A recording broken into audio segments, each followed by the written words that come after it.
여러분 안녕하십니까? 오늘 이 시간에는 우리 응급구조학과 여러분이 임상 현장에서 마주하게 될 가장 빈번하고도 까다로운 과제, 바로 제11장 내과 환자 평가 파트를 깊이 있게 다루어 보겠습니다. 화면의 제목을 보십시오. 내과 응급환자 평가 현장부터 진단까지 응급의료 종사자를 위한 전술적 현장 가이드라고 되어 있습니다. 우리가 현장에 출동했을 때 피를 흘리거나 뼈가 부러진 중증 외상 환자는 문제의 원인이 눈에 명확하게 보입니다.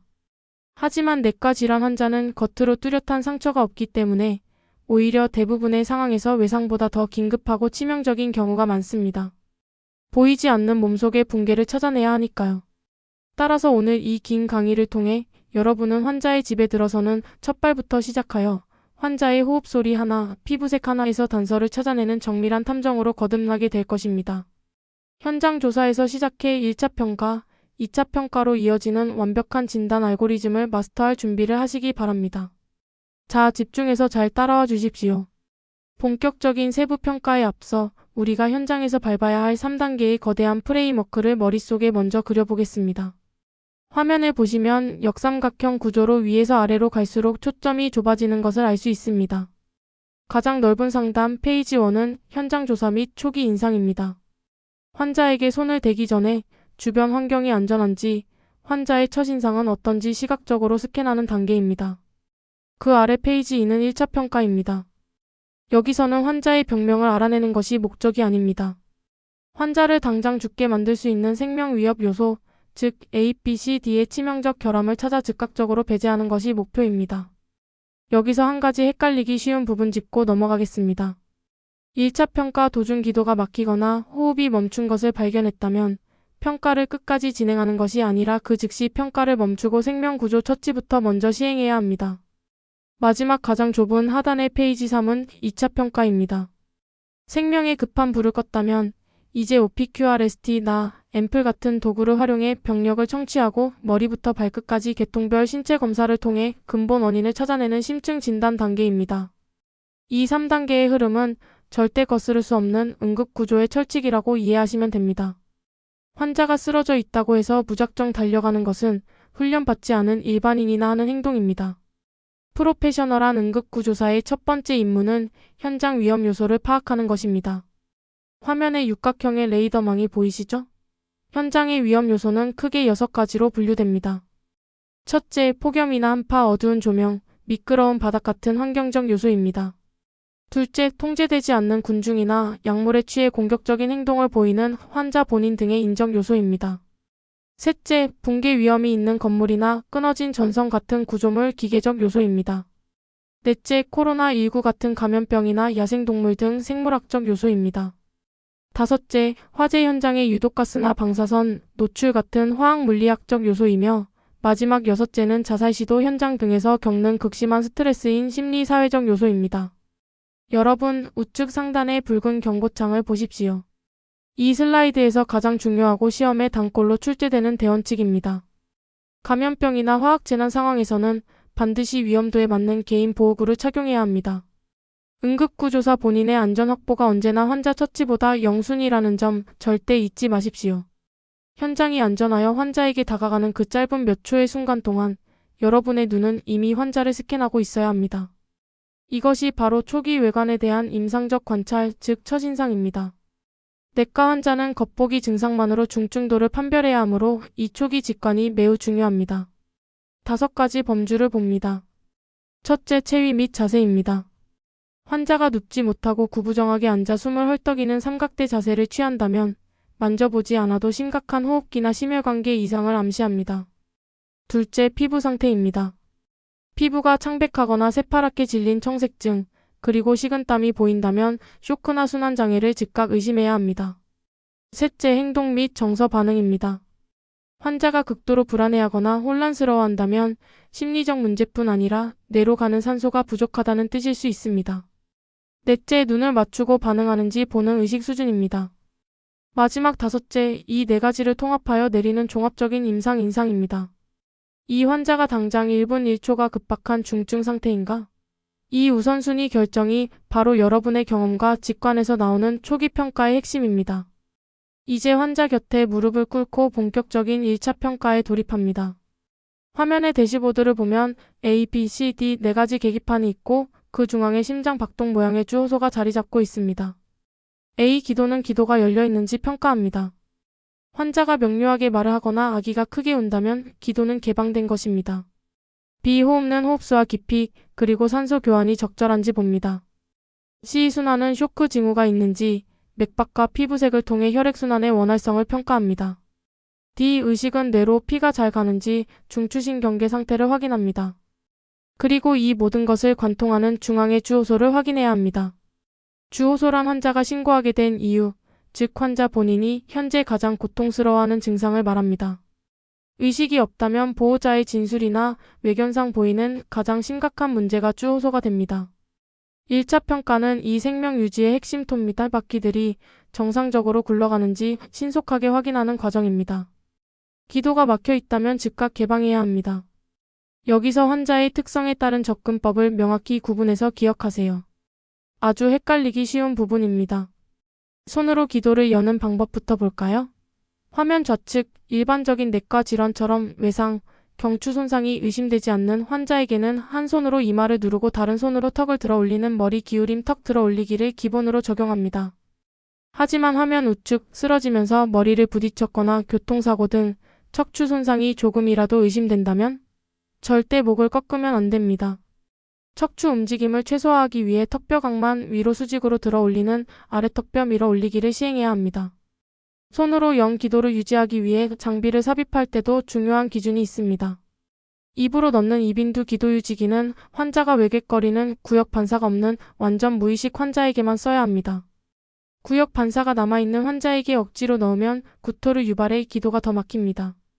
반대로 구역 반사가 있는 환자에게는 코로 부드럽게 밀어넣는 코인두 기도 유지기를 사용해야 한다는 점 시험에 단골로 출제되니 완벽하게 숙지하십시오.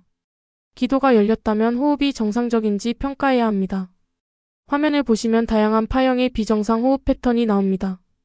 이 패턴들의 이름과 원인 질환을 짝지어 기억하셔야 합니다. 체인스톡 호흡은 호흡이 점점 깊고 빨라졌다가 다시 얕아진 후 일시적으로 무호흡이 오는 주기가 반복됩니다. 주로 신부전이나 중추신경계 손상, 임종 직전의 환자에게서 보입니다. BOC 호흡은 정상 깊이로 쉬다가 갑자기 불규칙적인 무호흡이 나타나는데 이는 심각한 뇌관 손상을 의미합니다. 쿠스마을 호흡은 매우 깊고 빠른 호흡을 지속하는 것으로 당뇨병성 케톤산증 같은 심각한 대사성 산증 환자가 몸속의 산성 물질을 뿜어내려는 눈물겨운 보상작용입니다. 아래쪽 인체 해부도를 보십시오. 환자가 숨을 쉴 때 목비끈이나 등세모근 같은 보조호흡근을 잔뜩 사용하며 헐떡이거나 빗장뼈 위나 갈비뼈 사이에 피부가 쑥쑥 빨려 들어가는 피부 견인이 관찰된다면 이는 특히 소아에게서 매우 심각한 호흡 곤란을 의미하므로 즉각적인 산소 투여와 양압 환기가 필요합니다. 눈으로 호흡을 보았다면 이번에는 청진기를 대고 폐 속의 소리를 들어야 합니다. 4가지 대표적인 비정상 호흡음의 특징을 정확히 감별하셔야 합니다. 첫째, 수포음입니다. 주로 숨을 들이마실 때 들리며 폐포나 세기관지에 물이나 분비물이 차 있다가 공기가 들어가며 뽀글뽀글 터지는 소리입니다. 기침을 해도 소리가 변하지 않으며 폐부종이나 신부전, 폐렴 때 들립니다. 둘째, 쌕쌕거림입니다. 주로 숨을 내쉴 때 들리며 좁아진 기도를 공기가 억지로 빠져나가며 나는 고음의 피리 소리입니다. 천식이나 알레르기 수축 시 전형적으로 나타납니다. 셋째, 분비물음입니다. 큰 기도에 끈적한 가래가 껴서 파르르 떨리는 저음의 진동 소리입니다. 이건 기침을 세게 하면 가래가 움직이면서 소리가 변한다는 특징이 있습니다. 넷째, 가장 주의해야 할 협착음입니다. 하단의 노란색 경고 박스 보이시죠? 흡기 시 들리며 상기도가 꽉 막혀갈 때 나는 날카로운 삑 소리입니다. 이것은 청진기가 없어도 밖에서 귀로 들리며 후두계염이나 기도 폐쇄 등 환자가 곧 질식할 수 있는 초응급 상황임을 명심하셔야 합니다. C 단계, 즉 순환 상태 평가는 심장 펌프와 혈관망이 잘 작동하는지 보는 것입니다. 먼저 맥박입니다. 맥박의 속도와 규칙성을 봅니다. 혈액이 모자란 쇼크 초기에는 우리 몸의 보상기전이 발동해 혈압을 유지하려고 심박수를 미친 듯이 올립니다. 즉 빈맥이 나타나는 것이죠. 맥박과 함께 반드시 만져봐야 할 것이 피부입니다. 차갑고 창백하다면 혈액이 빠져나간 저혈압 쇼크나 말초혈관 수축을 의미합니다. 홍조를 띠며 따뜻하다면 폐혈증이나 고열을, 청색증은 극심한 저산소증을 나타냅니다. 특히 쇼크로 교감신경이 극도로 활성화되면 피부가 차가우면서도 땀으로 축축해지는 식은땀 소견이 나타납니다. 마지막으로 손톱을 눌렀다 떼어보는 모세혈관 재충혈 시간입니다. 정상적인 기준선은 2초 이내입니다. 손톱색이 돌아오는데 2초가 넘게 걸린다면 저혈량 쇼크나 말초 순환부전을 강력히 의심해야 합니다. 단, 한겨울처럼 추운 환경에서는 생리적 수축으로 인해 정상인도 지연될 수 있다는 점을 평가 시 주의하시기 바랍니다. 1차 평가의 마지막 D는 의식수준 평가입니다. 현장에서 가장 빠르고 직관적으로 쓰는 것이 AVPU 평가법이고 병원과 연계하여 수치화하는 것이 글래스고운 수척도입니다. 이 두 가지를 교차해서 매핑해 보겠습니다. 시험에 자주 나오는 중요한 개념입니다.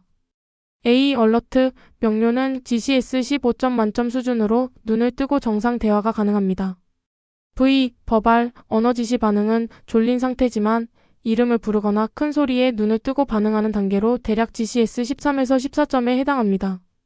P. 페인, 통증 자극 반응은 소리에는 반응하지 않고 꼬집기나 흉골 문지르기 같은 강한 통증에만 움찔거리거나 피하려는 반응을 보이는 상태입니다.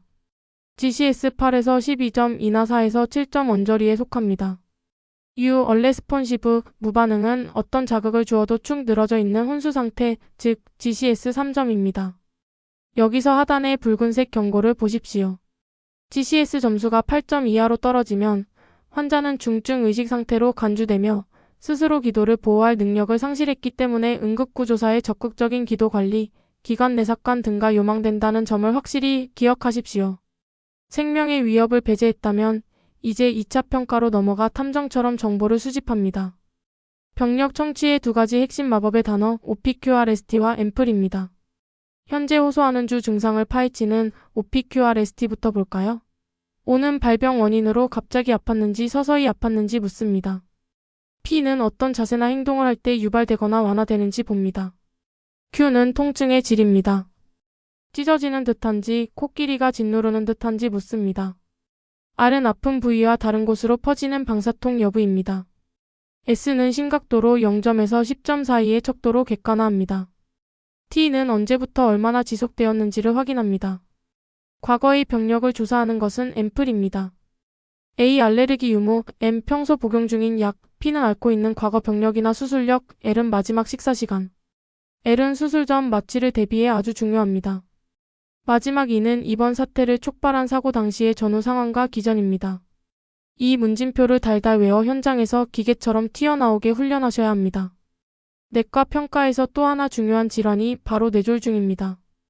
뇌졸중을 선별하는 다양한 도구들이 있는데 각 척도의 목적과 한계를 구분해서 기억하세요.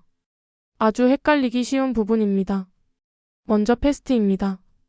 이것은 현장이나 일반인 대상 홍보용으로 가장 직관적입니다. 페이스 얼굴 비대칭, 안팔 약화, 10초 유지, 스피치 언어 이상, 그리고 혈전용해제 투여 골든타임인 4.5시간을 판별하기 위한 타임, 증상 시작 시각으로 구성됩니다. 응급구조사들이 현장에서 주로 쓰는 것은 이 패스트를 기반으로 한 CPSS로 신속하고 간편합니다. LAPSS는 한 단계 더 나아가 허혈성 뇌졸중을 선별하는데 가장 큰 특징은 뇌졸중과 증상이 비슷한 저혈당이나 경련 과거력, 평소 휠체어 사용 여부 등을 선제 조건으로 깐다는 점입니다. 레이스 스케일은 중증 대혈관 막힘을 조기 식별하여 시술이 가능한 큰 병원으로 바로 이송하기 위해 사용하며 반맹시야 결손 등의 세부 평가가 들어갑니다. 마지막 NIHSS는 총 11개 항목으로 0에서 42점으로 구성되어 병원 내 의사들이 치료 예후를 정량적으로 추적하기 위해 쓰는 표준 도구입니다. 현장에서 쓰기엔 너무 복잡하죠. 각각의 쓰임새를 명확히 매칭해 두십시오. 환자의 전신을 관찰할 때 특정 계통에서 나타나는 결정적 징후들을 놓쳐서는 안 됩니다. 먼저 호흡기계의 기자호흡입니다. 환자가 누우면 숨이 막혀 죽을 것 같고 상체를 세워 앉으면 편안해진다고 호소합니다. 이것은 폐에 물이 차는 좌심부전의 전형적인 징후이며 밤에 갑자기 숨이 차서 깨는 야간 발작성 호흡 곤란을 동반합니다. 반면 심혈관계에서 주목할 것은 목에 있는 핏대, 즉 목정맥 확장입니다. 심장으로 들어가는 피가 꽉 막혀 정체될 때 발생하며 대표적으로 우심부전이나 심장을 피가 압박하는 심낭압전의 핵심 징후입니다. 좌심부전은 폐에 물이 차고 기저호흡, 우심부전은 피가 정체되어 목정맥 확장. 이렇게 짝지어 외우십시오. 마지막으로 내분비계, 특히 당뇨 응급입니다. 의식이 저하된 환자는 무조건 혈당부터 제어합니다. 고혈당 쇼크인 당뇨병성 케톤산증 환자는 탈수가 심하고 호흡을 할 때 케톤체로 인해 아주 달짝지근한 과일향 또는 아세톤 냄새이 난다는 사실 병력 청취의 핵심 단서입니다. 복통 환자를 평가할 때 사용하는 황금률입니다. 화면 상단의 자물쇠 아이콘과 경고문을 보십시오. 이 순서는 절대 네버 바뀌어서는 안 됩니다. 일반적인 신체 검진은 시진, 촉진, 타진, 청진 순으로 배웁니다. 하지만 복부만큼은 예외입니다.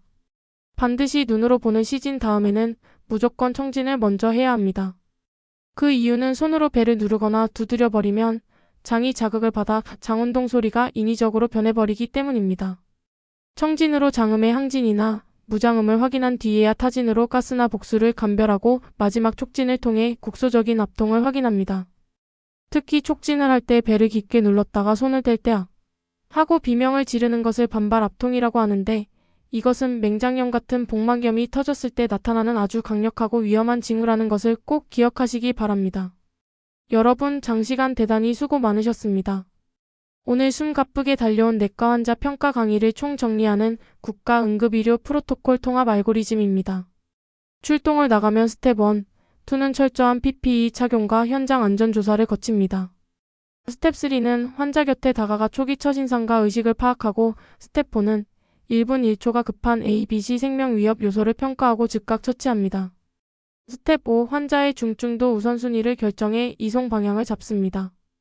생명이 안정되었다면 스텝 6, 7, 8 여유를 가지고 OPQRST와 앰플로 병력을 캐내고 6대 활력 징후를 측정하며 시청타촉의 원칙을 지켜 계통별 신체 검진을 마무리합니다.